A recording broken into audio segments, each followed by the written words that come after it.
Bonjour à tous et à toutes, j'espère que vous allez bien. Aujourd'hui on se retrouve pour parler d'histoire, plus précisément des mousquetaires, enfin du film qui est sorti récemment, Les Trois Mousquetaires d'Artagnan. Alors qu'est-ce que j'en ai pensé de ce film? Ce film, il est génial. Déjà je vais diviser en trois parties. La première partie ça va être partie no spoil, ensuite la partie spoil et voilà. Et à la fin, je vous dirai ce que j'attends pour la suite. Donc, déjà, il faut savoir que ce film, il est réalisé, déjà il est français, et ensuite il est réalisé par Martin Bourboulon, qui a réalisé le film Eiffel. Bon. Le synopsis, c'est quoi? C'est du Louvre à Buckingham, dans un royaume menacé par une précédente plutôt, guerre de religion, à savoir la Saint-Barthélemy, et l'invasion de l'Angleterre. Les trois mousquetaires et d'Artagnan, parce qu'il n'est pas mousquetaire, vont tout faire en fait pour sauver la France et leur honneur en même temps. Alors ça c'est pas du tout ce qui est dit dans la bande-annonce, c'est pour moi ce qu'est le film. Le film clairement c'est ça. Petit fun fact, on va dire ça comme ça. Si vous aimez ce genre de format, il reviendra bien entendu plus souvent sur la chaîne, et n'hésitez pas à laisser un pouce en l'air ainsi que de vous abonner et de me dire ce que vous en avez pensé à la fois de ma vidéo et du film dans les commentaires. Globalement, comme je disais, ce film est génial. C'est un bon film de KPDP, bien que on ressent véritablement le côté western. Mais bon, j'ai adoré le voir et j'adorerais le revoir. Malheureusement, il a été quelque peu gâché par quelques petits moments d'anachronisme et par certaines idéologies, notamment l'idéologie woke. C'est ce qui m'a sauté au dessus. Alors, le casting aussi, il est génial. Les acteurs représentent parfaitement oui et non, pour certains oui, pour d'autres non, les personnages qu'ils incarnent. Et j'ai trouvé aussi que l'alchimie entre les acteurs, encore une fois, est plutôt bonne, même s'il y a certains acteurs, voilà. Donc c'est une œuvre adaptée d'Alexandre Dumas, qui a écrit un livre, Les Trois Mousquetaires, en 1844. Donc c'est une libre adaptation, mais comme pour Le Seigneur des Anneaux, il y a certaines libertés qui ont été prises, mais globalement cela respecte plus ou moins l'histoire. En parlant d'histoire justement, on y voit que certains aspects historiques ont essayé, on va dire, d'être respectés. Mais c'est tout. Bon, mis à part le fait que ça a été tourné dans des décors naturels, ce qui est génial et qui se ressent, ça reflète bien aussi dans leur façon de parler, la voix qu'ils mettent, les dialogues entre les personnages. On ressent bien en fait la noblesse, même si parfois il y a toujours ce besoin de faire rire qui est un petit peu anachronique. Mais bon, ça ne les empêche pas de faire de l'humour et ça fonctionne. Et ça ne les empêche pas non plus de jouer correctement leur rôle. Et je trouve que ça c'est génial. Globalement, les combats sont bien faits, même si c'est historiquement pas trop réel. Et je trouve que ça a du sens, mis à part une bataille dont je reviendrai après. Que c'est vraiment du grand n'importe quoi. C'est véritablement une bataille pour faire une bataille. Voilà. L'œuvre d'Alexandre Dumas, parce que c'est ça le plus important, est plus ou moins bien représentée. Mais le film, en fait, ne représente que la surface. Il n'y a aucun approfondissement des personnages. C'est-à-dire que vous suivez des personnages, vous suivez uniquement le personnage principal, et les autres, ils sont très peu développés. On suit énormément le personnage principal. Il n'y a que lui qui est important, mais bon, j'y reviendrai dans la deuxième partie.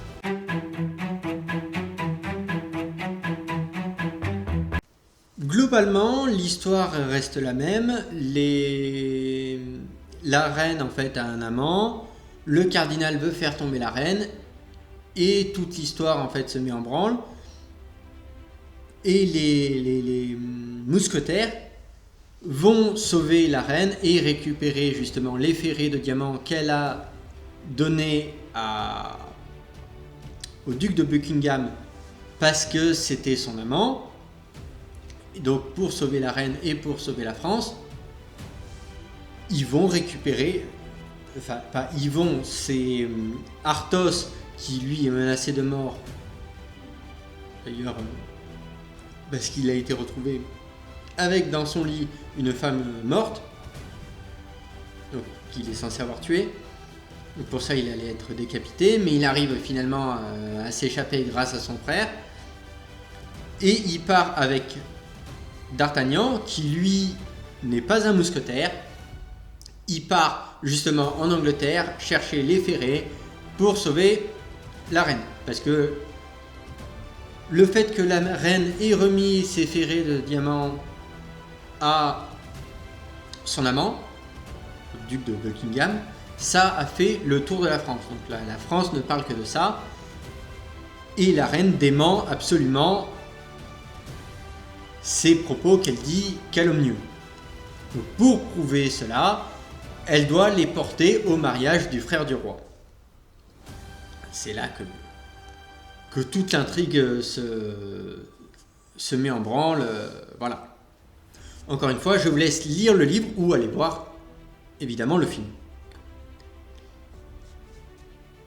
Là, je vais aborder, on est toujours dans la partie spoil, mais je vais aborder absolument plus ou moins tout ce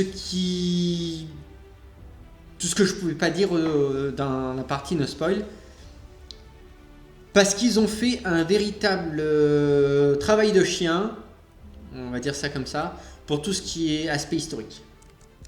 Alors premièrement, au début, donc la scène sous la pluie, ça commence.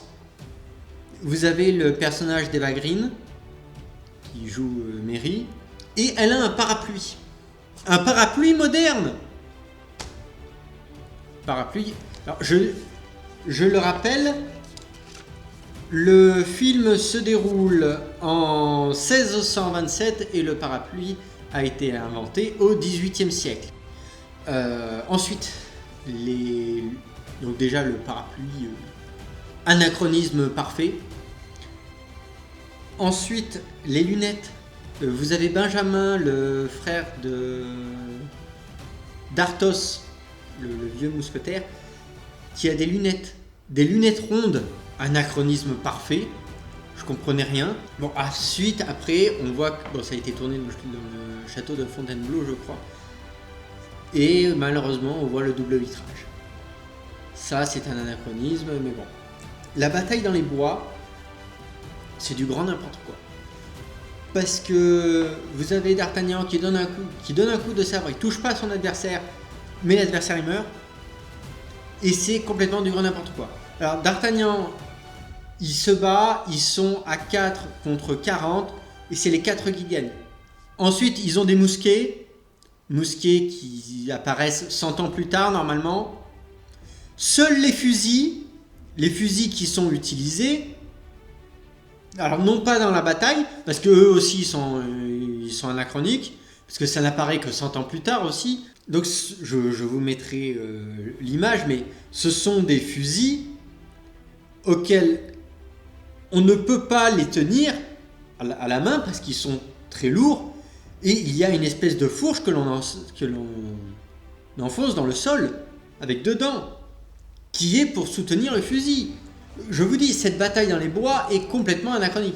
Par contre, si ça se déroulait sur un bateau, genre Pirates des Caraïbes, là oui, pas de problème, parce qu'il tire avec le mousquet, donc il tire une balle, et ensuite il envoie le mousquet sur quelqu'un. Ça c'est Porthos. En parlant de Porthos, pourquoi il est bi? Vous m'expliquez? Alors en plus, dans le roman, on dit qu'il aime les femmes. Donc c'est pas parce que c'est un bon vivant qu'il prend tout ce qui vient. Non, non. Je le rappelle, mais les mousquetaires, c'est l'élite. de la noblesse. C'est l'élite de la noblesse et l'élite de l'armée. Incompréhension totale. Ensuite, pour continuer sur le wokisme, Constance de Bonnassieux, l'actrice qui la joue, fait un peu tâche dans le film. Alors, elle joue très bien, un peu molle quand même. Hein. Les personnages féminins sont soit mous, soit, comme Eva Green, elle est femme fatale. Mais ça marche. Donc Constance de Bonnassieux, qui normalement devait être célibataire, mais bon, est-ce un cliché pour dire regardez, c'est féministe? Je sais pas. Alors par contre, j'ai pas compris pourquoi courtiser une femme mariée, c'est plus problématique en 2023 qu'en 1844. Non, parce que normalement, Constance de Bonnassieux, déjà, bon, elle est blanche, et en plus elle est noble. Mais c'est pas tout. Parce qu'elle est mariée. Elle est mariée, justement, dans le roman. Dans le roman, elle est mariée. Et j'ai pas compris pourquoi, là, elle l'est plus. Pouf, plus rien. Et en plus, bien sûr, de cocher la case minorité ethnique due en fait à sa couleur de peau. Et le problème, il est là, c'est qu'on voit qu'elle dans le film. On voit que sa couleur de peau, elle est différente par rapport aux autres. C'est fou ça. Ensuite, Aramis. Aramis. Dans le film, il prend déjà le mousquet qu'il utilise, l'espèce de fusil qu'il utilise anachronique, comme je l'ai dit plus tôt, mais surtout que il est plutôt bien représenté, sauf à une scène auquel il torture le fossoyeur, mais il décroche un crucifix, il le taille avec son couteau pour en faire un pieu et l'enfoncer dans le fossoyeur. Quelqu'un à côté de moi m'a demandé s'il était un vampire, si c'était un film de vampire, je ne comprenais pas. Alors, je le rappelle, Aramis, il a vocation à devenir prêtre. C'est la facilité scénaristique qui m'a le plus sauté aux yeux. Comme je vous l'ai dit, dans la bataille du bois, ils sont 4 contre 40, pas de problème, ils butent tout le monde. Mais alors, le pire, c'est D'Artagnan, qui lui, c'est John Wick. C'est John Wick, il se prend un coup de mousquet à bout portant, pratiquement à bout portant, mais la Bible l'a protégé. Mais il se retrouve évanoui et il est enterré. Bon. Sauf qu'après, dans le film, il se prend plusieurs fois, pas des coups de mousquet, mais des coups de feu, et il en ressort tranquille. À la fin, et même il subit de ces choses, c'est John Wick. Je suis désolé, c'est plus D'Artagnan, c'est John Wick. D'ailleurs, en parlant de ça, j'ai bien aimé à la fin du film la course poursuite. Vous auriez remplacé les chevaux par des voitures, ça aurait été la même. Ça marche, ça fonctionne, parce qu'ils ont réadapté ça pour que ça puisse passer en une course de chevaux et non plus en une course de voiture, mais ça fait bel et bien western. Ensuite, les mousquetaires. Alors déjà, ils sont complètement à la western. Ensuite, il n'y a pas de casaque. Pourquoi il n'y a pas de casaque? Vous savez, c'est ce manteau bleu avec une fleur de lys qui est représentative des mousquetaires. Je vous mettrai une photo là. Alors, déjà, comme je l'ai dit, c'est l'élite. Ensuite, les femmes, elles sont magnifiques. Je veux dire, elles sont bien propres, nickel, mais les mousquetaires, ils sont crasseux. J'ai envie de dire, allez vous laver. On dirait que c'est un cliché du chevalier médiéval. Les mousquetaires, encore une fois, ils représentent le roi. Bon, au niveau des armes, seules les rapières, donc je vais vous mettre une image, sont correctes. Les armes à feu, non. Ensuite, le duc de Buckingham. Pourquoi il est vêtu tout de noir? Il est duc. Pourquoi il n'a pas d'argent? Il peut pas se vêtir correctement? Après, pour la reine, et j'ai pas compris pourquoi elle est aussi molle. Elle me Son jeu d'acteur me fait penser à Guenièvre dans Kaamelott. Sérieusement. Ensuite, le cardinal, il est mou de chez mou. Il a très peu de temps d'écran et pour un manipulateur, il manque sacrément de moyens. Mais bon, je vais finir sur du positif. Même si le film n'est pas très historiquement bon, il reste quand même un très bon film français, tourné dans un décor réel et il est très prenant. J'ai adoré le voir, même s'il a été, comme je l'ai dit, un peu gâché par les anachronismes et l'idéologie woke. J'ai passé un très bon moment et je vous recommande vivement d'aller voir ce film.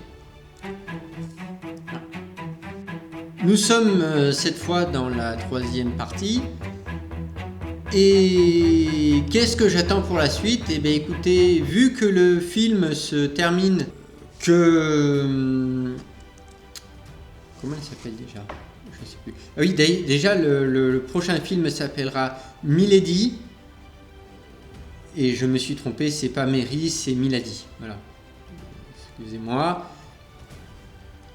Et c'est Étienne de Bonacieux. Non, Constance de Bonacieux, voilà. Donc Constance de Bonacieux se fait enlever. D'ailleurs, je crois pas qu'on apprend son nom dans le film. Elle se fait enlever parce qu'elle surprend un complot. Des hommes complotés. Et D'Artagnan finit complètement assommé dans la rue. Mais il est mousquetaire. Donc je pense que dans un premier temps... Ou alors, tout le film va se dérouler, le deuxième film, donc Milady, je pense que ça va être toujours une course contre la montre, mais cette fois-ci pour délivrer la Constance de Bonacieux, tout en ayant le spectre en fait de la préparation de la guerre. Bien que le film s'appelle 20 ans plus tard, je crois, un truc. Le roman dont il est adapté, c'est 20 ans plus tard ou 30 ans plus tard, je ne sais plus. C'est mon avis.